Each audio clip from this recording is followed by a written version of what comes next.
আসসালামু আলাইকুম ওয়া রাহমাতুল্লাহি ওয়া বারাকাতুহু। আলহামদুলিল্লাহি রাব্বিল আলামিন ওয়াসসালাতু ওয়াসসালামু আলা আশরাফিল আমবিয়াই মুরসালিন নবিয়িনা মুহাম্মদ ওয়া আলা আলিহি ওয়া সাহবিহি আজমাইন। রব্বি ইশরাহ লি সাদরি ওয়া ইয়াসসির লি আমরি ওয়াহলুল উকদাতাম মিন লিসানি ইয়াফকাহু কওলি। আলহামদুলিল্লাহ। আমরা ইনশাআল্লাহ সূরা আলী ইমরানের বেসিক্যালি আজকে 167 থেকে আলোচনা করব। গত সেশনে 165 166 আলোচনার মধ্যে আমরা একটা গুরুত্বপূর্ণ পৌরাণিক টপিক আমরা আলোচনা করেছিলাম যে কোরআনে আল্লাহ সুবহানাহু ওয়া তাআলা বিভিন্ন সময় বলছেন যে তার অনুমতি ছাড়া কোনো কিছুই ঘটে না। পাশাপাশি এটাও বলছেন যে মানুষের জীবনে যে বিপর্যয় নেমে আসে সেই বিপর্যয়ের কারণ হচ্ছে সে নিজেই। অতএব এই দুইটা সিচুয়েশনকে কিভাবে আমরা দেখব, এটাকে কিভাবে মিলাবো সে সংক্রান্ত আলোচনা আমরা গত সেশনে করেছিলাম। বেসিক্যালি 165 166 নাম্বার আয়াতের রেফারেন্সে সেই আলোচনাটা করা হয়েছে। তো আজকে আমরা 167তে যাব, কিন্তু 167ও এই আগের দুইটার সাথে লিঙ্ক, যেহেতু আমরা ওখান থেকে একটু রিভিউ করে যাই।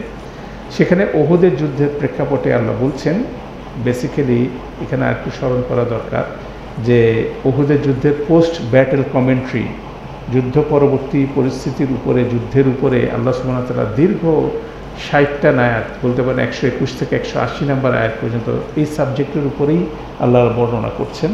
সেখানে কিভাবে বিপর্যয়টা ঘটেছিল এবং মুসলিমরা সেখান থেকে কীভাবে নিজেদের ইমানের ব্যাপারে ইমানকে পরিশোধিত করতে পারে সে বিষয়গুলো মূলত আলোচনা হচ্ছে। তো এখানে 165 নম্বর আয়াতে আল্লাহ বলছেন, আওয়ালাম্মা আসাবাতকুম মুসিবাতুন কাদ আসাবতুম মিসলাইহা কুলতুম আন্না হাদা। এই পুরাটা একসাথে পড়তে হবে। যেমন কুলতুম আন্না হাজা, তোমরা কি বললা এটা কিভাবে কোত্থেকে আসলো। এই যে ফ্রেজটা আমরা এখানে দেখতেছি, এটা হচ্ছে একটা গুরুত্বপূর্ণ ফ্রেজের বিষয় এখানে আলোচিত হচ্ছে।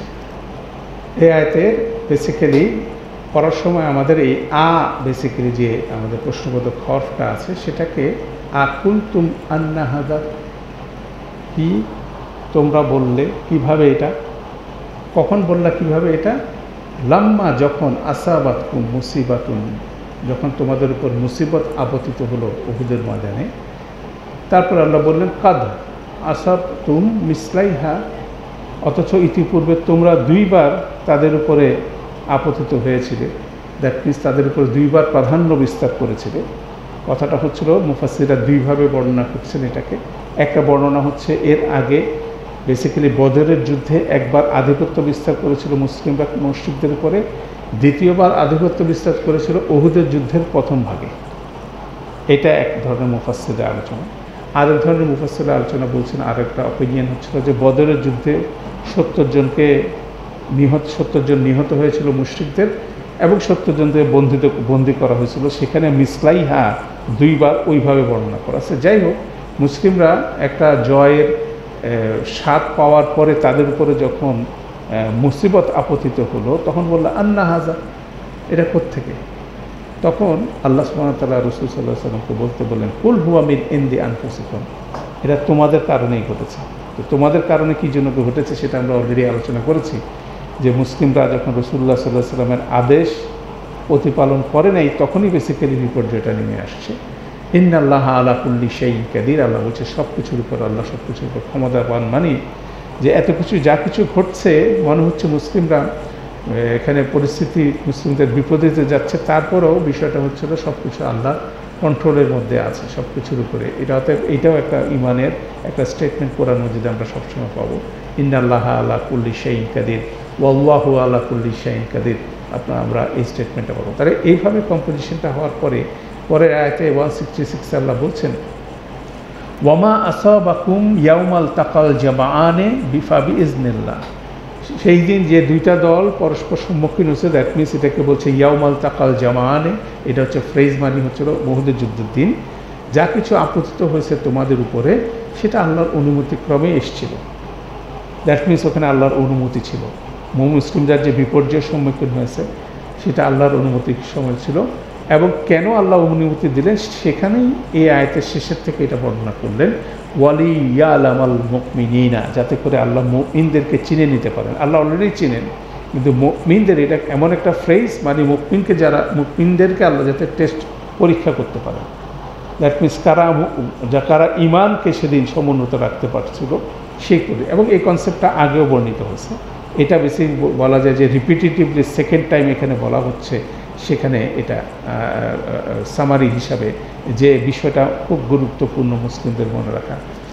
এবং সেই আলোচনায় আমরা এই প্রশ্নটা আলোচনা করেছিলাম দুইটা আয়াতের মধ্যে, যখন এখানে বলছে কুল হুয়া মিন ইন দি আনফুসিকুম ভার্সেস ওয়ামা আসাবাতকুম ইয়াউমাল তাকাল জামাআনি ফাবিইজনিল্লাহ, যে সেদিন যা কিছু আপতিত হয়েছে আল্লাহর অনুমতিক্রমে হয়েছে, এবং সেটা সেদিন যা কিছু তোমাদের উপর আপতিত হয়েছে এটা তোমাদের কারণে হয়েছে। দুইটাকে আমরা গত সেশনে আমরা এটাকে আলোচনা করার চেষ্টা করছি। আজকে আমরা বেসিক্যালি ডিটেল করার চেষ্টা করব ওয়ালিয়ালামাল মুমিনিনা, যাতে করে তিনি জেনে নিতে পারেন মুমিনদেরকে, দ্যাট মিনস কারা মুমিন, ইমানদার কারা ছিল তাদেরকে আল্লাহ জেনে নিতে পারেন।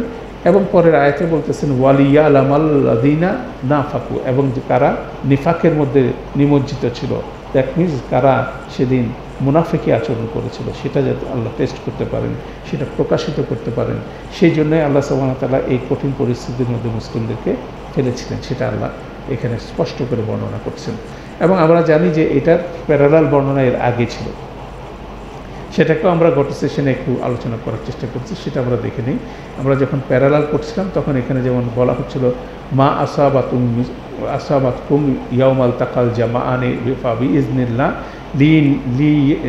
ওয়ালিয়ালামাল মুমিনিনা, এবং অনেকগুলো কারণ আছে, তার মধ্যে একটা কারণ হচ্ছিল মুমিনদেরকে আল্লাহ চিনে নিতে পারেন, ওয়ালিয়ালামাল্লাযিনা নাফাকু, এবং যারা মুনাফিক তাদেরকে চিনে নিতে পারেন, দ্যাট মিনস তাদেরকে প্রকাশিত করতে পারেন আল্লাহ, সেই জিনিসটা এখানে বলছেন। সিমিলার আয়াত ছিল 140 নম্বর আয়াতে বলছিলেন ইন ইয়ামসাসকুম কারহুন ফাকাদ মাসাল কাউমাল কারহুন মিসলুহা, তোমাদের উপরে যদি কঠিন এই পরিস্থিতি আপতিত হয়ে থাকে তো ইতিপূর্বে তাদের উপরেও এরকম পরিস্থিতি আপতিত হয়েছিল বদরের যুদ্ধে। তখন আল্লাহ বলছেন ওয়াতিলকাল আইয়ামু নুদাউইলুহা বাইনান নাস, এইভাবে আল্লাহ দিনগুলোকে অদল বদল করেন। দ্যাট মিনস কুরাইশরা ক্রাইসিসে পড়েছিল বদরের যুদ্ধে, সেটা যেমন আল্লাহর অনুমতিক্রমে, উহুদের যুদ্ধে মুসলিমরা ক্রাইসিসে পড়ছিল, সেটাও আল্লাহর অনুমতিক্রমে। এই দিনটা আল্লাহ অদল বদল করেন, এটা বললেন। এবং তখন আল্লাহ বললেন কেন অদল বদল করে, মানে এটাও একই কথা আসতেছে যে ওয়ামা আসাবাতকুম ইয়াউমাল তাকাল জামাআনি বিইজনিল্লাহ, এই ফ্রেজটারই আরেকটা এক্সপ্রেশন হচ্ছে ওয়াতিলকাল আইয়ামু নুদাউইলুহা বাইনান নাস, একই কথা। তারপরে আল্লাহ ওখানেও বর্ণনা করছেন ওয়ালিয়ালামাল্লাহুল্লাযিনা আমানু, যাতে করে তিনি জেনে নিতে পারেন যারা ঈমান এনেছে তাদেরকে। এখানে আল্লাযিনা আমানু বলা হচ্ছে, এখানে আল মুমিনিনা বলা হচ্ছে, একটা ফ্রেজেরই দুই রকম ভার্সন এখানে বলা হচ্ছে। তারপর আল্লাহ বলছেন ওয়াইয়াত্তাখিজাল মিনকুম শুহাদা, এবং যাতে করে তিনি তোমাদের মধ্যে থেকে সাক্ষীদেরকে গ্রহণ করতে পারেন। একইভাবে এই জিনিসটাই এখানে এক্সটেন্ডেড হচ্ছে যে যারা প্রকৃত মুমিনদার, তাদেরকে ইমানদার ছিল, নিজেদেরকে প্রমাণ করতে পেরেছিল, তাদেরকে আল্লাহ সাক্ষী হিসেবে গ্রহণ করেছেন। ওয়াল্লাহু লা ইউহিব্বুজ জালিমিন, আল্লাহ কোনো অবস্থায় জালিমদেরকে ভালোবাসেন না। এটাও প্যারালাল হচ্ছিল ইন্নাল্লাহা আলা কুল্লি শাইইন কাদির, সেটার সাথে প্যারালাল করা যায় এখানে যে এই আয়াতটার মধ্যে যেটা আছে, এর আগের আয়াতে যেটা ছিল। তো সেভাবে দেখা যাচ্ছে প্যারালালি এই কনসেপ্টটাকে এখানে এভাবে বর্ণনা করা হচ্ছে। এখানে আরও আল্লাহ বলছিলেন ইউমাহকিসাল্লাহুল্লাযিনা আমানু, যাতে করে আল্লাহ যারা ঈমান এনেছেন তাদেরকে পরিশুদ্ধ করতে পারেন, ওয়াইয়ামহাকাল কাফিরিন, এবং কাফেরদেরকে ধ্বংস করতে পারেন। অতএব এইভাবে কিন্তু উহুদের যুদ্ধে যে আল্লাহ সুবহানাহু ওয়া তাআলা এই বিষয়টাকে যে অনুমতি দিয়েছিলেন, সেটার কারণগুলো সেখানে বর্ণিত হয়েছে, সেটা আবার এখানে বর্ণিত হচ্ছে। সেখানে স্পষ্টভাবে মুনাফিকদের কথা এখানে বলা হচ্ছে, হ্যাঁ, এটা হচ্ছে এটা এডিশন। মুনাফিকদের কথা যখন বলা হচ্ছে তখন আল্লাহ বলছেন এইভাবে যে ওয়াকিলা, যখন বলা হয় লাহুম, তাদেরকে যখন বলা হয় তাআলাও, তোমরা আসো, কাতিলু ফি সাবিলিল্লাহি, আল্লাহর রাস্তায় যুদ্ধ করো, আও উইথ ফাউ, অথবা প্রতিরোধ গড়ে তোলো।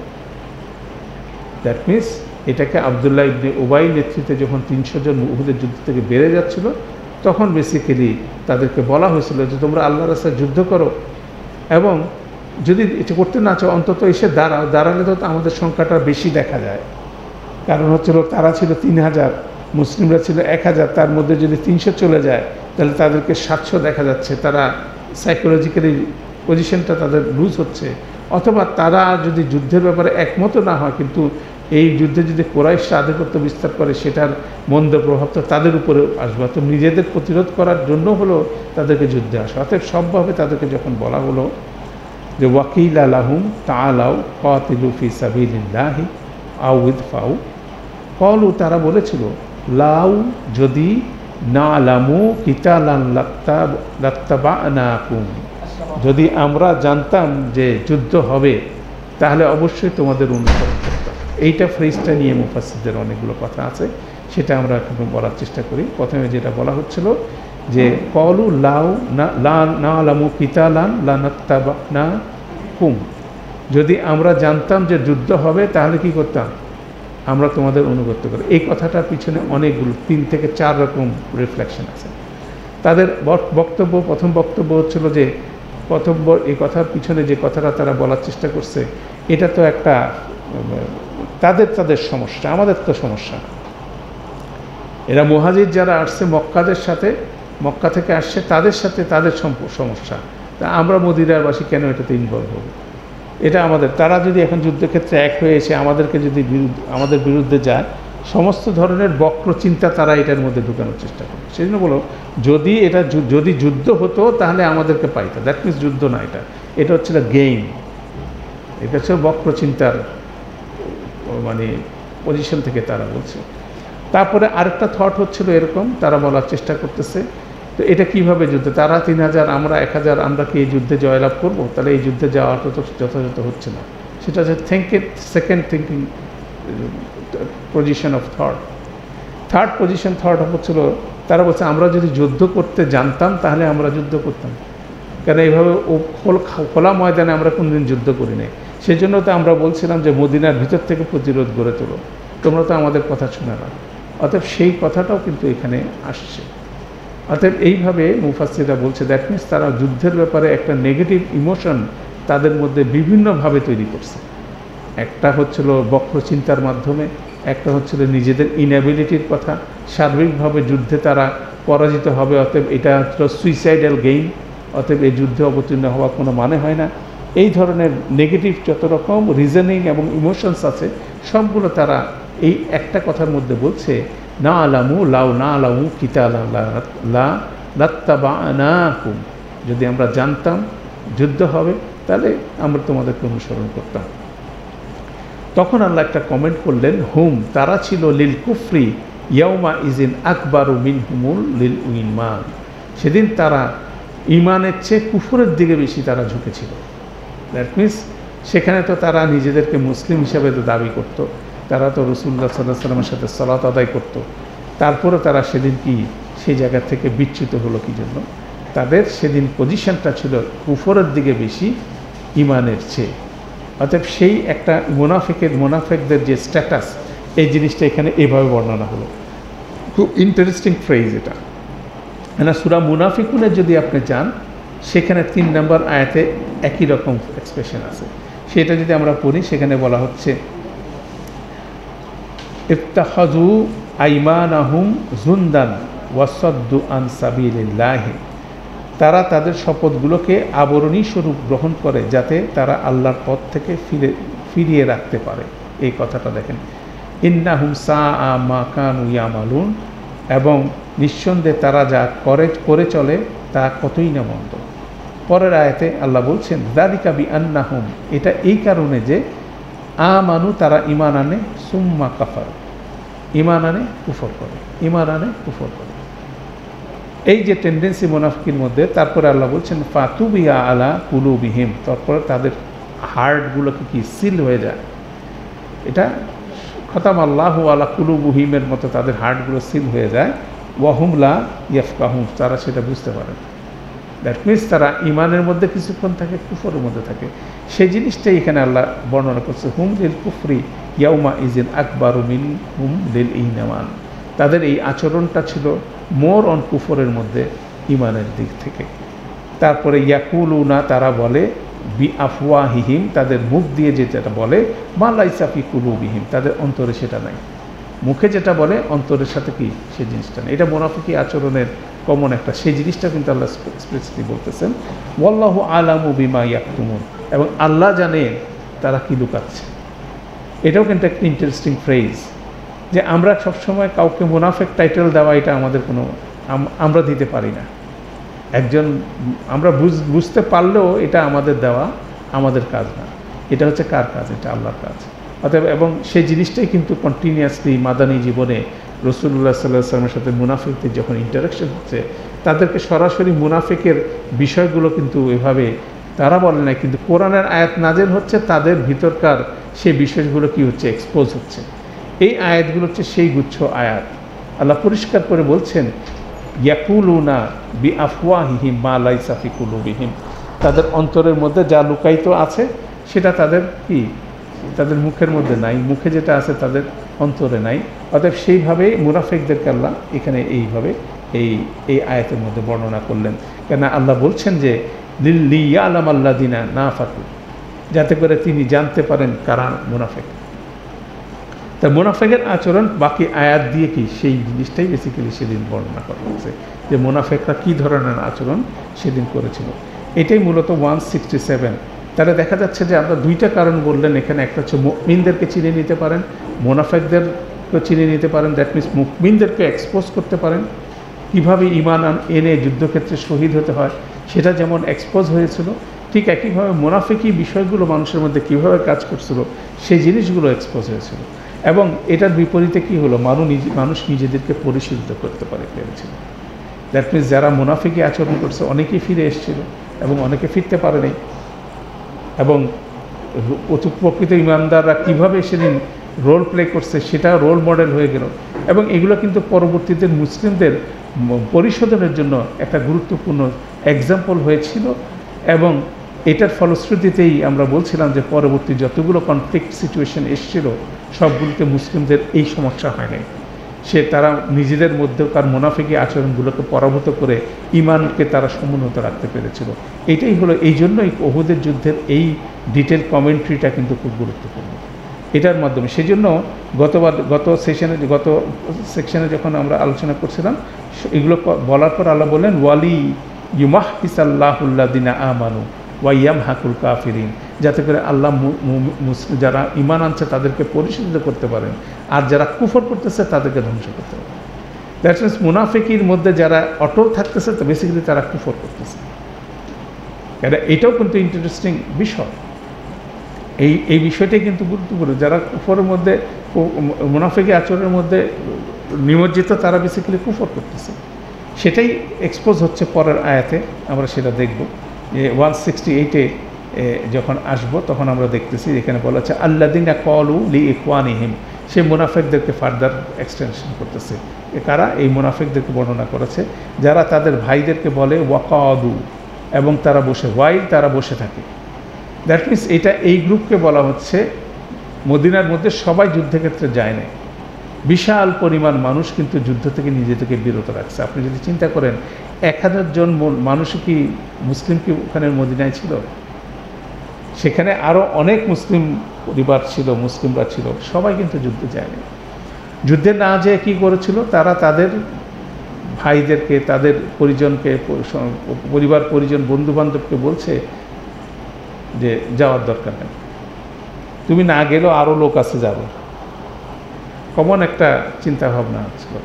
ওয়াকাদু, এই হালটা এখানে আল্লাহ এখানে বর্ণনা করছে, ওয়াইল তারা সেখানে বসেছিল, নিজেদের ঘরে বসে থেকে তারা তাদের ভাই ব্রাদারদেরকে বলতো লাও যদি আতাউনা, তোমরা যদি আমাদের কথা মেনে নিতে, মা কুতিলু, তোমরা মৃত্যুবরণ করতে না। দ্য কমন ফ্রেজ, আমাদের কথা যদি মেনে নিতে, আমাদেরকে যদি অনুসরণ করতে, তাহলে তোমরা এই বিপর্যয়, এই মৃত্যুবরণ করতে না। এই কনসেপ্টটা কিন্তু এর আগেও বর্ণিত হয়েছে, আমরা এর পরে আসছি এইটাকে প্যারালাল দেখার জন্য। আল্লাহ সুবহানাহু ওয়া তাআলা বলছেন কুল ফাদরাউ আনফুসিকুম মাউতা ইন কুনতুম সাদিকিন, তাহলে নিজেদের মৃত্যু ঠেকাও দেখি। তোমরা বসে থাকতো তো বসে বসে নিজের মৃত্যুটা ঠেকাও যদি তোমরা সত্যবাদী হও। ঠিক আছে না? অতএব সেই চ্যালেঞ্জটা আল্লাহ দিলেন যে নিজের মৃত্যু ঠেকাও দেখি, তুমি তো বসে মূর্তিকে ঠেকায় ফেললা যে আমি বসেছিলাম সেজন্য আমি মৃত্যুবরণ করি নাই, ঠিক আছে, আমি হত্যা হয় নাই। বলছে তো ফাদরাউ আনফুসিকুমুল মাউতা ইন কুনতুম সাদিকিন। তো এই কনসেপ্টটা কিন্তু এর আগেও বলছিল। তখনকার আমরা বর্ণনাটা আমরা দেখি, সেখানে যখন আলোচনা হচ্ছিল সেখানে আমরা দেখছিলাম এখানে ইয়াকুলুনা লাউকানা লানা মিনাল আমরে শাইউন মা কুতিলু হাউনা। সেখানে এই কথাটাই তারা বলছিল, যারা কুফর করতেছিল তারা বেসিক্যালি এটা বলতেছিল যে যদি মোনাফেকরা যদি বলতেছিল যে আব্দুল্লাহ ইবনে লোকরাই বলতেছিল যে আমাদের কথা যদি মেনে যদি মদিনার ভিতর থেকে যুদ্ধ করতো তাহলে তারা কি আমরা মৃত্যুবরণ করতাম না এইভাবে।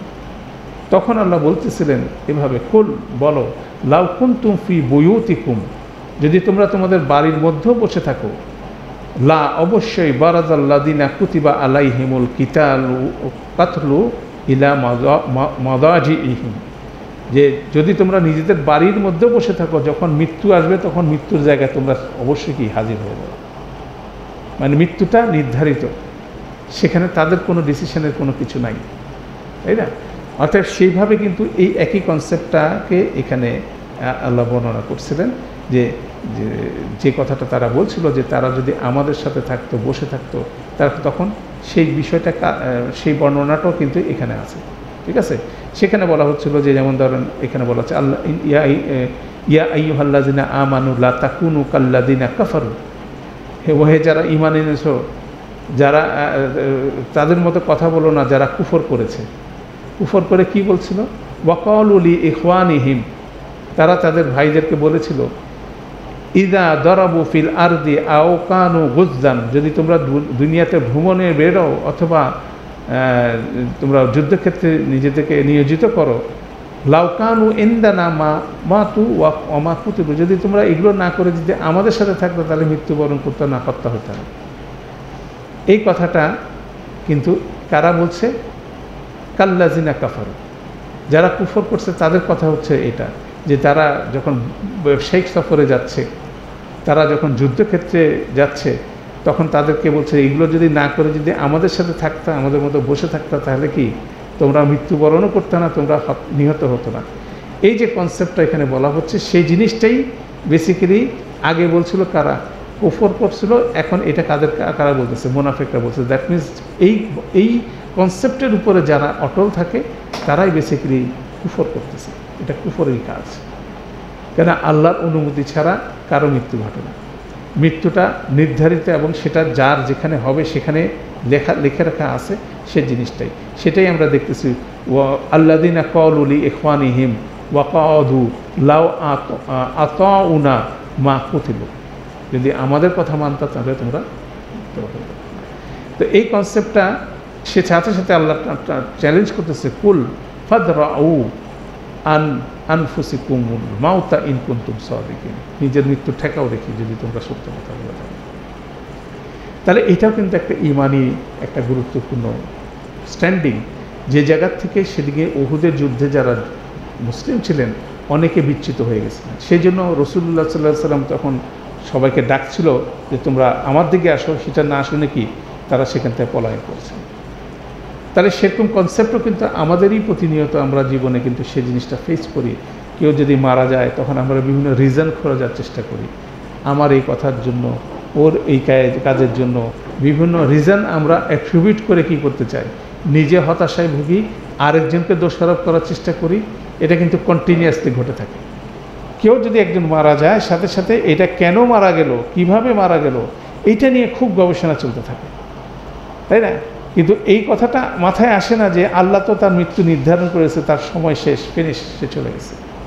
এখন সে ঈমানের সাথে যেতে পারছে নাকি তার মধ্যে দোদুল্যমনতা ছিল, সেটা একটা গুরুত্বপূর্ণ বিষয়, তাই না? সেটা দেখে নিজেকে ইন্না লিল্লাহি ওয়া ইন্না ইলাইহি রাজিউন যখন আমরা বলি, তখন আমাদেরকে সেটাই রিমেম্বারেন্সের মধ্যে আসছে যে আমরা তার আল্লাহর জন্য এবং আল্লাহর দিকে ফিরে যাচ্ছি। কিন্তু এই অ্যানালাইসিসটা কি? এই অ্যানালাইসিসটা কুফরি অ্যানালাইসিস। আমরা যেটা করতে অভ্যস্ত সেটার মধ্যে মানুষ কী করতেছে? কুফরের জায়গায় চলে যাচ্ছে। ঈমান আনার পরে সে কুফরি আচরণের মধ্যে, এবং সেই জায়গায় যারা নিজেদেরকে অব্যাহত রাখতেছে বেসিক্যালি তারা কী করতেছে, কুফর করতেছে, তাই না? তো এই জিনিসটাই বেসিক্যালি এখানে খুব সুন্দর করে এখানে বর্ণনা করা হচ্ছে। তো সেটা আবার সেকেন্ড টাইম রিপিট করা হলো, যেটা আমরা দেখলাম 168-এর মধ্যে বলা হচ্ছে। কেন এই সংক্রান্ত কোরআন মজিদে অনেক জায়গায় আপনি আয়াত করবেন, যেমন এখানে সূরা লোকমানের শেষ আয়াতটা অসাধারণ। সেখানে আল্লাহ বলছে, নিঃসন্দেহে আল্লাহ তার কাছে রয়েছে ঘড়ির ঘণ্টার জ্ঞান, মানে শেষ সময়ের জ্ঞান, আর তিনি বর্ষণ করেন বৃষ্টি, আর তিনি জানেন কি আছে জরায়ুর ভিতরে, আর তিনি আর কোনো সত্তা জানে না কি সে অর্জন করবে আগামীকাল। কেউ জানে না যে আগামীকাল সে কোথায় থাকবে, কি অর্জন করবে, আর কোনো সত্তা জানে না কোন দেশে সে মারা যাবে। এটা হচ্ছে অসাধারণ ফ্রেজ এখানে, ওয়ামা তাদরি নাফসুন বিআইয়ি আরদিন তামুতু। কোনো নাফস জানে না যে সে কোন জায়গায় সে মৃত্যুবরণ করবে। ঠিক আছে, ইন্নাল্লাহা আলিমুন খবীরুন, আল্লাহ সুবহানাহু ওয়া তাআলা সব কিছু জানেন, সব কিছুর খবর আল্লাহর কাছে আছে। আপনার কোরআন মজিদে আপনি এই সংক্রান্ত আয়াত অনেক পাবেন। তার এটা একটা ইমানিয়াতের আয়াত যে আল্লাহর অনুমতি ছাড়া কারো মৃত্যু হবে না, যার মৃত্যু যেখানে লেখা আছে সেখানে হবে। ঠিক আছে, অতএব মৃত্যু ভয়ে ভালো কাজ থেকে নিজেকে বিরত রাখার কোনো সুযোগ নেই, তাই না? তো সেই প্রতিনিয়ত ঘটনাগুলো কিন্তু আমাদের ঘটতে থাকে, যে ইমানের সাথে আমি যদি মৃত্যুবরণ করতে পারি, সেখানে যদি হত্যা হয় তাহলে আমাদের কি হবে? আমাদেরকে কেউ যদি হত্যা করে, নিহত করে, তাহলে সেক্ষেত্রে শাহাদার মর্যাদা আসবে। ঠিক আছে, তো সেটারই শাহাদা সম্পর্কে আমরা আগামী ক্লাসে ইনশাআল্লাহ ডিটেল আলোচনা করব, যে শুহাদার বিষয়টা আসলে ইসলামিক ডেফিনিশন অনুযায়ী কী এবং এটার ইমপ্লিকেশন কী। কেন জীবনের উদ্দেশ্য হচ্ছিল শাহাদার অর্জন করা, কেন এটা একটা গুরুত্বপূর্ণ স্ট্যাটাস। যদি আমরা চিন্তা করি না যে আমরা বিভিন্ন ডিগ্রি অর্জন করার চেষ্টা করি, আমি ডাক্তার হব, ইঞ্জিনিয়ার হব, ব্যুরোক্রেট হব, তাহলে এগুলো হলে কি হবে? দুনিয়াতে কোনো না কোনো বেনিফিটের বিপরীতে আমরা এই জিনিসগুলো হওয়ার জন্য তো দীর্ঘ সময় ধরে আমরা কি করি? সংগ্রাম করি, পড়াশোনা করা, তারপরে বিভিন্ন ট্রেনিং করা, সারাদিন তো এই কাজের মধ্যে ব্যস্ত। তার এই কাজের জন্য ব্যস্ত হচ্ছে দুনিয়াবি একটা অর্জনের জন্য, আখিরাতের অর্জনের জন্য আপনাকে আমাকে কি করতে হবে? সেই জায়গার মধ্যে কিন্তু শুহাদা, সাক্ষী হওয়ার বিষয়টা, শহীদ হওয়ার বিষয়টা কিন্তু একটা গুরুত্বপূর্ণ বিষয়। তো যে সেটা দেখা গেছে যে যুদ্ধক্ষেত্রে মৃত্যুবরণ করেছে, হত্যা হয়েছে, তারপরে যখন তাকে সাক্ষী করা হচ্ছে, রাসূলুল্লাহ সাল্লাল্লাহু আলাইহি ওয়াসাল্লাম বলছেন না, সে সাক্ষী না, সে শহীদ না। রাসূলুল্লাহ সাল্লাল্লাহু আলাইহি ওয়াসাল্লামের সাহাবীর মধ্যে থেকে যখন একজন ব্যক্তি ওরকমভাবে নিহত হলো, তারপরে আল্লাহ গায়েব থেকে ওনাকে জানাইলেন, সেখান থেকে উনি কথাগুলো বললেন। তো সেটা যেমন সত্য, পাশাপাশি যারা শহীদ হয়েছিলেন, যারা মৃত্যুবরণ করেছিলেন, অনেকেই সেই মর্যাদা প্রাপ্ত হয়েছিলেন। অতএব এটা কি জিনিস, এটা কিন্তু ভালো মতো বোঝার জরুরি। কোরআন কীভাবে ডেসক্রাইব করতেছে, হাদিসে রাসূলুল্লাহ সাল্লাল্লাহু আলাইহি ওয়াসাল্লাম কীভাবে এটাকে এক্সপ্লেন করছেন, কেন it is a career objective. আমি হুট করে রাস্তা দুইটা লোককে মেরে ফেললাম আর আমি শহীদ হয়ে গেলাম, বিষয়টা কিন্তু সেটা না। আল্লাহ রাস্তায় সংগ্রাম করে যদি কেউ শহীদ হয়, সেই সংগ্রামটা যুদ্ধক্ষেত্র হতে পারে, অনেকভাবেই হতে পারে, তাই না? তো অতএব সেই বিষয়ে আমরা নেক্সট সেশনে আলোচনা করবো ইনশাআল্লাহ। আজকে আমরা জাস্ট ফ্লোটা দেখার চেষ্টা করি, এই আয়াতের রেসপেক্টে সেই জিনিসটা কীভাবে হলে। তাহলে আমরা 168 দেখলাম, আল্লাহ বলছেন যে আল্লাহর অনুমতি ছাড়া কোনো কারো কিন্তু মৃত্যু ঘটবে না।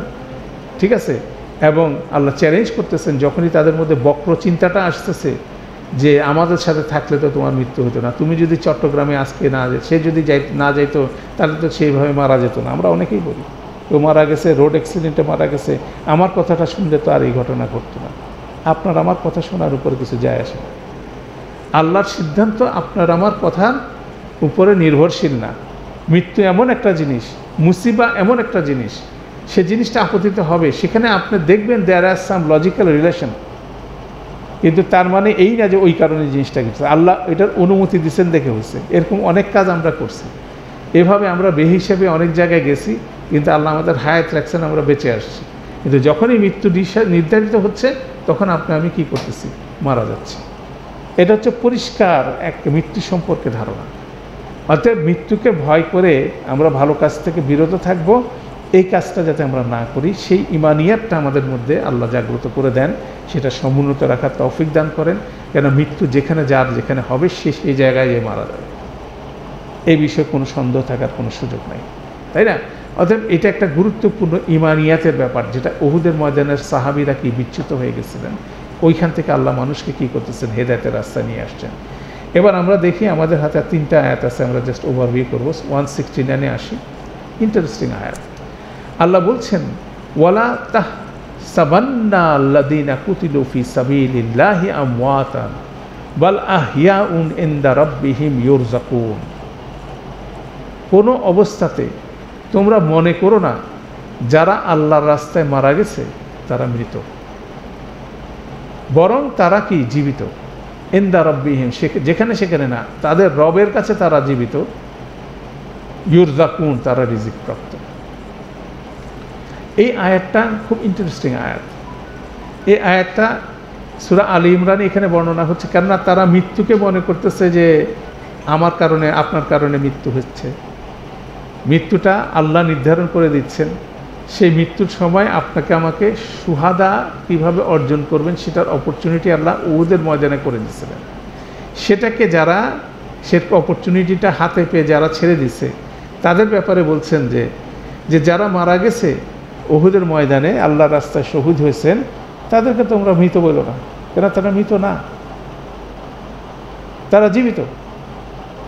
তাহলে মৃত না, মৃত জীবিতর মধ্যে পার্থক্য। মৃত মানে আমরা মনে করি সব শেষ হয়ে গেছে, কিন্তু মৃত্যুর পরে কি তাদের একটা আলাদা বরজাকি জীবন আছে, কিন্তু এদের জীবনটা হচ্ছে স্পেশাল জীবন। সেখানে বলা হচ্ছে যে বাল আহইয়াউন ইনদা রাব্বিহিম, তাদের রবের কাছে, দ্যাট মিনস রবের সংকট কাছে। যেমন এখানে বলা হচ্ছিল বাল আহইয়াউন ইনদা রাব্বিহিম ইউরযাকুন। কথাগুলোর মধ্যে কিন্তু ইন্টারেস্টিং বিষয় আছে। ইনদা রাব্বিহিম মানে দ্যাট মিনস আল্লাহর। এবং মুফাসসিরদের বর্ণনা এবং রাসূলুল্লাহ সাল্লাল্লাহু আলাইহি ওয়াসাল্লামের হাদিসের বর্ণনায় বলা হচ্ছে তারা সেখানে জীবনপ্রাপ্ত। সেখানে বলা হচ্ছে, অনেকগুলো বর্ণনা আছে যে জান্নাতের আল্লাহর আরশের নিচে সেখানে যে জান্নাতের অবস্থান আছে, সেখানে গাছগুলোতে সবুজ রঙের পাখি অবস্থান করে, সেটার বক্ষের মধ্যে এদের আত্মাটা ঢুকে যায় এবং তারা জান্নাতে বিচরণ করতে থাকে। এটা হচ্ছে ফিজিক্যালি বর্ণনা করছেন যতটুকু আমরা বুঝতে, কিন্তু বারজাকি জীবন সম্বন্ধে আমাদের কোনো ধারণা নেই। এটা হাদিসের বর্ণনা থেকে আসছে। তারা রিজিক প্রাপ্ত, দ্যাট মিনস পাশাপাশি এর পরের আয়াতে আমরা দেখব যে তারা ওখান থেকে দুনিয়ার মানুষকে দেখতে পাচ্ছে, নিজেদের মধ্যে আলোচনা করছে। ইন্টারেস্টিং বিষয়। সেজন্য বর্ণনা, যতগুলো তাফসিরে বর্ণনা আছে সেখান থেকে এটা আসে, যাকে হত্যা করা হলো ময়দানে, যুদ্ধের ময়দানে, সে নিহত হলো, সে যখন সুহাদার মর্যাদা পেল, আল্লাহর কাছে যখন গেল, আল্লাহর সন্নিকটে এসে অবস্থান করছে, আল্লাহর সাথে কথোপকথন হচ্ছে তার, তখন আল্লাহ বলছে তুমি কি চাও। তখন তারা বললো আমরা যা পাইছি সেটাতে আমরা খুব খুশি, তোমরা কি চাও, তোমরা কি চাও।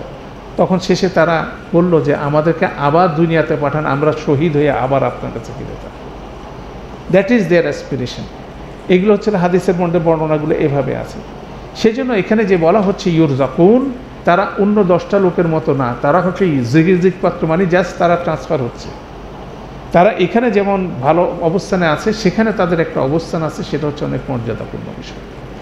আচ্ছা, এই সিমিলার আয়াত দেখবেন সূরা বাকারার 154 নম্বর আয়াতে আল্লাহ বলছেন, ওয়ালা তাকুলু লিমান ইউকতালু ফি সাবিলিল্লাহি আমওয়াতান বাল আহইয়াউন ওয়ালাকিন্না লা ইয়াশউরুন। তোমরা যারা আল্লাহর রাস্তায় নিহত হয়েছে তাদেরকে বলো না মৃত, বরং তারা জীবিত। ঠিক আছে, ওয়ালাকিন লা তাশউরুন, তোমরা সেটা বুঝতে পারো না। সিম্পল একটা ল্যাঙ্গুয়েজে বলা হলো। কিন্তু আলী ইমরানের এই আয়াতে আল্লাহ বলছেন ওয়ালা তাহসাবান্না, কোনো অবস্থায় চিন্তাই করো না। দ্যাট মিনস ওখানে নিষেধ করা হয়েছে, যদি আমাদের নিষেধ করার এই কনসেপ্টটার বিপরীতে যদি আমাদের মধ্যে সন্দেহ থাকে, তাহলে আমরা পাপের মধ্যে আছি। ঠিক আছে, এই কনসেপ্টটা যেটা বললো, যারা আল্লাহ রাস্তায় মারা গেল, যারা শহীদ হলো, তাদেরকে যদি আমরা মৃত ভাবি, তাদেরকে যদি ইনফিরিয়ার পজিশনে ভাবি, এ ছেলে লোকগুলো কি শুধু শুধু জীবন দিয়ে দিল, কোনো অর্থ আছে? এই কথা যদি আমরা চিন্তা করি, তাহলে কিন্তু সেখানে কি আছে, সমস্যা আছে। এই কথা যদি বলি তাহলে সমস্যা আছে। সূরা ইমরানে বলছে এই ধরনের কথা যদি চিন্তা করি তার মধ্যে কি সমস্যা আছে। সে চিন্তা, অনেক মুফাসসিররা বলছে এই ধরনের চিন্তা করাও হারাম। এটা মুফাসসিরদের আলোচনা, ওলামাদের আলোচনা। কেন বলছেন ওয়ালা তাহসাবান্না? যারা গ্রামার বুঝেন নিষেধ করা হচ্ছে, এখানে নুন সাদ্দা আছে শেষে, খুব স্ট্রংলি নিষেধ করতেছে মানে চিন্তা করতে। মানুষ অনেক কিছু চিন্তা করে, মানুষ অনেক মন্দ কিছু চিন্তা করলেও যদি সে কাজটা না করে তাহলে আল্লাহ তাকে কখনো করবেন না, এরকম আমাদের পাপের ক্ষেত্রে আমাদের সে বর্ণনা আছে। কিন্তু এখানে বলা হচ্ছে ওয়ালা তাসামান্না, মানে যখন বলা হচ্ছে তোমরা চিন্তাই করবা না যারা আল্লাহর রাস্তায় নিহত হয় তারা মৃত, বরং তারা তাদের রবের কাছে রিজিক প্রাপ্ত। আরও ডিটেল ওদের তারা অবস্থান করে তাদের রবের সঙ্গে আমরা জানি আল্লাহ সুবহানাহু ওয়া তাআলার আরশের নিচে কি জান্নাত, তাহলে তারা জান্নাতে অবস্থান করে রিজিক প্রাপ্ত, মানে তারা এরকম একটা জীবনযাপন করতেছে, তারা অ্যালাইভ। তারা কিভাবে অ্যালাইভ এরপরের আয়াতে আল্লাহ বর্ণনা করছে। আমরা ইনশাআল্লাহ নেক্সট ক্লাসে এটা আবার আলোচনা করবো, জাস্ট আমি লিঙ্কিংটা এখানে আপনাকে ধরাই দিচ্ছি। সেখানে 170 নম্বর আয়াতে বলছেন আল্লাহ ফারিহিনা বিমা আতাকুমুল্লাহু মিন ফাদলিহি, তারা আনন্দে উচ্ছ্বসিত। ফারিহিন শব্দটার মধ্যে জিনিসটা হচ্ছিল মানে মানুষ যখন খুব আনন্দিত হয়ে আউটবাস্ট করে, হ্যাঁ আপনার ছেলে খুব ভালো রেজাল্ট করছে কোনো একটা পরীক্ষায়, ইনস্ট্যান্টলি আপনার মধ্যে কি এক্সপ্রেশন, একটা উল্লাসের এক্সপ্রেশন আসে, সেরকম একটা উল্লাসের এক্সপ্রেশন হচ্ছিল এটা। তারা সেখানে যাওয়ার সাথে সাথে ফারিহিনা বিমা আতাহুমুল্লাহু মিন ফাদলিহি, তাদেরকে আল্লাহর অনুগ্রহ স্বরূপ তাদেরকে যা কিছু দিয়েছে সেটার ব্যাপারে তারা খুব বেশি খুশি, তারা খুশি প্রকাশ করছে, সে জিনিসটা আল্লাহ বলছেন। এবং ফারিহিনা সেই বিষয়টা বলা হচ্ছে। তারপর বলা হচ্ছে ওয়া ইয়াস্তাবশিরুনা লাযিনা লাম ইয়ালহাকু বিহিম মিন খালফিহিম, এবং যারা তাদের সাথে এখনও মিলিত হয় নাই, মানে তাদের ব্যাপারে তারা খুব বেশি কি আনন্দিত। এই জন্য আনন্দিত, তারা তো যেই বিশ্বাসের ভিত্তিতে শুহাদাটা গ্রহণ করলো সেটা রিয়েলিটিটা তারা দেখলো, দেখার সাথে সাথে তারাও বলছে যে তোমরাও চলে আসো, তোমরাও আর দ্বিধাদ্বন্দ্ব করো না, তোমরাও আল্লাহ রাস্তায় নিহত হয়ে আমাদের কাছে চলে আসো। কেন এই যেটা আল্লাহর ওয়াদা দ্যাট ইজ সত্য। দ্যাট মিনস তারা এখান থেকে মুফাসসিরদের আলোচনা হচ্ছিল, তারা ওই পারে যে রিজিক প্রাপ্ত হয়ে দুনিয়ার শুহাদাদেরকে তারা দেখছে, তাদেরকে বলছে, তাদের ব্যাপারে তারা আনন্দ প্রকাশ করছে যে তোমরা চলে আসো, চলে আসো, চলে আসো, এই যে আমরা চলে আসছি, তোমরা পার হয়ে চলে আসো, ঠিক আছে, তোমরা দ্বিধাদ্বন্দ্ব করো না, তোমরা শহীদ হয়ে যাও, শহীদ হয়ে আমাদের সাথে জয়েন করো। কেন এই আয়াতগুলো তো কোরআনের এই আয়াতগুলো তো তারা শুনে তারা কি উজ্জীবিত হয়ে সেই উহুদের ময়দানে তারা শহীদ হয়েছে। এই আয়াতগুলো তো নাজিল হয়েছে, সূরা বাকারার আয়াতগুলো তো নাজিল হয়ে গেছে, যে আয়াতটা নিয়ে আমরা বললাম ওয়ালা তাকুলু লিমান ইউকতালু ফি সাবিলিল্লাহি আমওয়াত বাল আহইয়াউ ওয়ালাকিন লা তাশউরুন। এই আয়াতগুলো পড়েই তো আসছে। এই আয়াত পড়ে যখন তারা ওখানে উঠতেছে তখন উঠার সাথে সাথে তাদের মধ্যে যে এক্সপ্রেশন ফারিহিনা বিমা আতাহুমুল্লাহু মিন ফাদলিহি, শুধুমাত্র সেটা না, রিজিক প্রাপ্ত হয়ে তারা যে সেখানে একটা জীবন প্রাপ্ত হয়ে তারা দুনিয়ার মানুষকে দেখে বলতেছে ওয়া ইয়াস্তাবশিরুনা বিল্লাযিনা লাম ইয়ালহাকু বিহিম মিন খালফিহিম, এরপরে যারা তাদের সাথে জয়েন করবে তাদের ব্যাপারে সবাই খুব উৎকণ্ঠিত, মানে সব আনন্দিত যে চলে আসো আমরা আমাদেরকে। কেন? আল্লাহ খাউফুন আলাইহিম ওয়ালা হুম ইয়াহজানুন, কারণ তাদের উপর কোনো ভয় নেই, তারা দুঃখিত হবে না। কারণ তারা ভয় এবং দুঃখের মধ্যে জীবনে দুনিয়ার জীবন কি প্রতিপালন করছে। তারা ভয় পাচ্ছে যুদ্ধক্ষেত্রে যদি মৃত্যুবরণ করি তাহলে কি হবে। তারা বলছে যে এটা ভয়ের কিছু না, যদি যুদ্ধক্ষেত্রে মৃত্যুবরণ করো ইমানের সাথে তাহলে কি হবে। এই আর দুঃখ করবা না, মানে মানুষের জীবনে থাকি ফিউচার নিয়ে মানুষের ভয় থাকে, অতীত নিয়ে দুঃখ থাকে, কি করলাম জীবনে কিছুই হলো না, কি ক্রাইসিসের মধ্যে আছে, তাই না। হুজন শব্দটা আসতেছে অতীতে যা করতেছি সেটা নিয়ে আমাদের দুঃখ থাকে, আর ভবিষ্যতে কি হবে সেটা নিয়ে কি থাকে, আনসার্টেনিটি থাকে। যারা ইমানের সাথে আল্লাহ রাস্তায় চলে শহীদ হতে পারছে তারা সেদিন পার হয়ে বলবা যে যত দুঃখ যত ভয় দুনিয়াতে আক্রান্ত, মানে তোমাদেরকে আক্রান্ত করার পসিবিলিটি ছিল সেগুলো কোনো কিছুই নাই। That is the greatest reward আল্লাহর তরফ থেকে, যে আল্লাহর কথা মেনে ইমান এনে যদি শহীদ হওয়া যায় তাহলে সেক্ষেত্রে পরিণতি হচ্ছে এটা। সেই জিনিসটাই ক্যাপচার করা হচ্ছে এখানে। দ্যাট মিনস এখানে বলা হচ্ছে যে আপনার আমার ক্যারিয়ারের মধ্যে আপনার এক্সপেক্টেড জায়গা হচ্ছে সেটা যেখানে কোনো ভয় থাকবে না, যেখানে কোনো আপনি দুঃখিত হবেন না। কেন দুনিয়ার মানুষের যে জীবনে মানুষ কী করতেছে, কন্টিনিউয়াসলি ভীতির মধ্যে মানুষ অবস্থান করতেছে, কন্টিনিউয়াসলি মানুষ আফসোস করতেছে, এটা করিলে ওটা হইতো, ওটা করিলে ওইটা হইতো, অতীতকে নিয়ে গবেষণা চলতেছে আর ভবিষ্যৎ নিয়ে ভয়ের মধ্যে আছে। এই দুইটা ইমোশন, নেগেটিভ ইমোশনের মধ্যে মানুষ অবস্থান করে। এবং আল্লাহ সুবহানাহু ওয়া তাআলা বলছেন সেদিন যারা শহীদ হবে তারা বলতে থাকবে যে এই জিনিস কিন্তু নাই, এই জিনিস কিন্তু নাই। এই জিনিস যদি না থাকে তাহলে জীবন কীরকম, জীবন অন্যরকম, তাই না? যারা এখনও মিলিত হয় না তারা তো সেই দ্বিধাদ্বন্দ্বের মধ্যেই তো দুনিয়াতে জীবনযাপন করছে। তাদেরকে সাহস দিচ্ছে এই আয়াত নাজিল করে, ভবিষ্যতের কথা আল্লাহ বলে দিচ্ছেন, ফরকাস্ট বলে দিচ্ছেন যে কি হবে সে জায়গায়, তাই না? তো সেই জিনিসটাই বলা হচ্ছে ফারিহিনা বিমা আতাহুমুল্লাহু মিন ফাদলিহি ওয়া ইয়াস্তাবশিরুনা বিল্লাযিনা লাম ইয়ালহাকু বিহিম মিন খালফিহি আল্লাহ খাউফুন আলাইহিম ওয়া লা হুম ইয়াহজানুন। কিন্তু হবে না। ঠিক এই আয়াতের রিপিটেশন বলতে পারেন, আবার বলা হচ্ছিল ইয়াস্তাবশিরুনা বিনিমাতিম মিনাল্লাহি ওয়া ফাদলিন ওয়া ইন্নাল্লাহা লা ইউদিউ আজরাল মুমিনিন। এবং তারা আনন্দ করবে আল্লাহর কাছ থেকে অনুগ্রহের জন্য এবং করুণা ভাণ্ডারের জন্য, আর নিঃসন্দেহে আল্লাহ বিশ্বাসীদের প্রাপ্য বিফল করেন না। আবার একই জিনিসটাকে দ্বিতীয়বার বলা হলো, সেটা মুফাসসিররা দুইভাবে আলোচনা করছেন। একটা আলোচনা হচ্ছিল যে তারা যেমন যারা তাদের সাথে জয়েন করবে তাদের ব্যাপারে তারা আনন্দিত যে তারা রিয়েলিটিটা দেখলো, সেটার বর্ণনা যেমন আছে, তারা শুকরিয়া আদায় করবে এবং আনন্দিত হবে যে নিয়ামত আল্লাহর তরফ থেকে তারা প্রাপ্ত হচ্ছে এবং যে অনুগ্রহ প্রাপ্ত হচ্ছে সেটা শুকরিয়া আদায় করবে। এবং তাদের রিয়েলাইজেশনে আসবে যে মুমিনদের কোনো প্রচেষ্টাকেই আল্লাহ বিফলে যেতে দেন না। সেটাই হচ্ছিল ওয়া আন্নাল্লাহা লা ইউদিউ আজরাল মুমিনিন। এর আগে আমরা ছিল কি ওয়া নি'মা আজরুল মুমিনিন ওয়া নি'মা আজরুল আমিলিন। আমরা এর আগে পড়ছিলাম যে কতই না উত্তম যারা কর্মী, যারা আমলকারী তাদের আজর। এখানে আল্লাহ বলতেছেন এখানে ওয়া আন্নাল্লাহা, তারা রিয়েলাইজ করবে লা ইউদিউ আজরাল মুমিনিন, এবং মুমিনদের কোনো প্রচেষ্টাকেই হয় না, বিফলে যায় না। কোনো রকম আজর তাদেরকে কোনো প্রাপ্য বিফলে যায় না। অতএব সেই বিষয়টাকে এখানে এনহ্যান্সমেন্টে আমাদের আসছে। দ্যাট মিনস এখানে ওই কনসেপ্টটাই কন্টিনিউ করতেছে যে মৃত্যুকে ভয় করে ভালো কাজে বিরত থাকার কোনো সুযোগ নেই।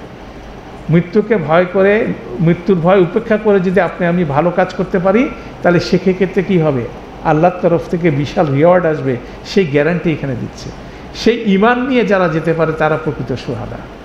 আমরা নেক্সট ক্লাসে সে আলোচনা করব যে এই শহীদ যারা হয় তাদের টোটাল স্পেকটা কী জিনিস। আল্লাহর রাস্তায় যদি যুদ্ধ করে কেউ শহীদ হয় তাদের মর্যাদা একরকম, কেউ যদি দুর্ঘটনায় মারা যায় তাকেও অনেকের যদি ঈমান থাকে তারও কিন্তু শহীদের মর্যাদা আছে। কোনো মহিলা যদি সন্তান প্রসবকালে যদি মারা যায়, তার যদি ঈমান থাকে সেও কিন্তু একটা শাহাদার মর্যাদা পাবে, কিন্তু সবার মর্যাদা একরকম না। এই শহীদের যে বিভিন্ন রকম মর্যাদার কথা হাদিসে বর্ণনা আছে।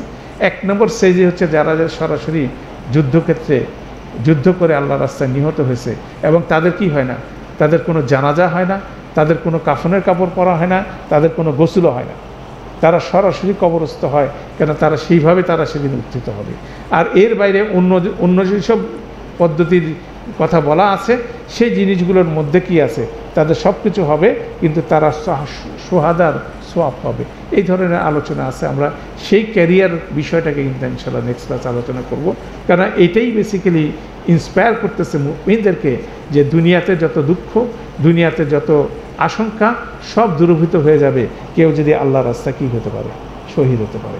তো সেরকম একটা মর্যাদাপূর্ণ অপরচুনিটি উহুদের ময়দানের মুসলিমরা যারা পলায়ন করেছিল, যারা দ্বিধাদ্বন্দ্বের মধ্যে ছিল, তারা সেটা হারাইছে। বদরের যুদ্ধে হারানোর পরেই তো উহুদের যুদ্ধে আসার জন্যই তো তারা রাসূলুল্লাহ সাল্লাল্লাহু আলাইহি ওয়াসাল্লামকে বলছে, অনেকেই বলছে যে আমরা বদরের অপরচুনিটি লুজ করছি, আমরা এবার করতে চাই না, অতএব আমরা মদিনার বাইরে যা যুদ্ধ করব। কিন্তু যুদ্ধের সেই কঠিন পরিস্থিতি যখন তারা ফেস করলো, তখন তারা সেই সাক্ষীকে কী করতে পারে নাই, সুহাদিস সবাই গ্রহণ করতে পারে নাই, অনেকেই গ্রহণ করতে পেরেছিল। 70 জন সাহাবী সেদিন শহীদ হয়েছিলেন, তারা গ্রহণ করতে পেরেছিল, তাই না? অতএব এই আলোচনাটা খুব রেলিভেন্ট আলোচনা, এবং আমরা দেখব এরপরে যখন আলোচনাটা আসবে করা হবে, আমরা 175 পর্যন্ত সেকশনটা আমরা নেক্সট ক্লাসে আলোচনা করব, যে এই রিয়েলাইজেশন হওয়ার সাথে সাথে রাসূলুল্লাহ সাল্লাল্লাহু আলাইহি ওয়াসাল্লাম যখন মুসলিমদেরকে বলল আবার তাদেরকে ধাওয়া করো, কেন আবু সুফিয়ান কী করছিল? আবু সুফিয়ান রিঅ্যাটাক করার পরিকল্পনা করছিল। রাসূলুল্লাহ সাল্লাল্লাহু আলাইহি ওয়াসাল্লাম বলছে যার যা কিছু আছে আবার ধাওয়া করো। তখন মুসলিমরা কি ওই অপরচুনিটি মিস করার পরে আহত অবস্থায় কিন্তু তারা সবাই আবার কি তাদের প্রতিহত করতে গেল, সে বর্ণনা এরপরে আসতেছে। দ্যাট মিনস যে ক্রাইসিসের মধ্যে থেকে তারা বেড়ে আসছিল, ইমানের ক্রাইসিসের মধ্যে থেকে বেড়ে এসে আবার তাদের ইমান কি রিজুভেনেটেড হয়েছে, পুনর্জাগিত হয়ে তারা সেই কাজগুলো করছিল, এবং আলটিমেটলি উহুদের ময়দানে মুসলিমরা পরাজিত হয়েছে, এই কথা কোনো জায়গায় বলা যাবে না। কোরআন যদি পড়েন, কোরআনের কোনো জায়গায় এটা বলা নাই। উহুদের যুদ্ধের বেসিক্যালি মুসলিমরা বিপর্যস্ত ছিল, কিন্তু জয় পরাজয় নির্ধারণ হয় নাই, কিন্তু শেষ পর্যন্ত মুসলিমরাই আপার হ্যান্ডে ছিল। যখন মুসলিমরা যে ধাওয়া করলো, ধাওয়া করার সাথে সাথে মুশরিকরা কী করলো, সেখান থেকে পালালো, তারা সেখানে আর স্টে করবে, তাই না? অতএব এগুলো খুব ইন্টারেস্টিং বিষয় যেগুলো আল্লাহ বর্ণনা করছেন কোরআন মজিদে। অতএব সেটা যদি জানা থাকে, আলোচনাগুলো আমাদের জন্য সহজ। আল্লাহ আমাদের জন্য সহজ করুন। সুবহানাকাল্লাহুম্মা ওয়া বিহামদিকা আশহাদু আল্লা ইলাহা ইল্লা আনতা আস্তাগফিরুকা ওয়া আতুবু ইলাইক। আসসালামু আলাইকুম ওয়া রাহমাতুল্লাহি ওয়া বারাকাতুহু।